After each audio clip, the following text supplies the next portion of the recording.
جامعہ غوثیہ رضویہ میں تاجدار ختم نبوت کانفرنس منعقد ہوئی، جس کی صدارت سپہ سالار عقیدہ تاجدار ختم نبوت قلندر دوران صاحبزادہ حق خطیب حسین علی بادشاہ سرکار نے کی۔ کانفرنس میں دربار عالیہ بلاوڑہ شریف کے خادمین، عقیدت مند، زائرین اور عاشقان رسول صلی اللہ علیہ وآلہ وسلم نے کثیر تعداد میں شرکت کی۔ نامور علماء دین اور نعت خواہ حضرات نے نذرانے عقیدت پیش کیے۔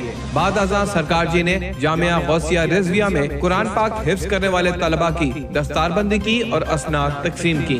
دربار عالیہ بلاوڑہ شریف کی جانب سے پیغام دیا گیا کہ حفاظ کرام کے سینوں میں اللہ تعالیٰ کا قرآن ہوتا ہے۔ حفاظ کرام کا مقام بہت بلند ہے۔ قرآن پاک کائنات کا واحد کلام ہے جسے مسلمان اپنے سینوں میں اتار لیتے ہیں۔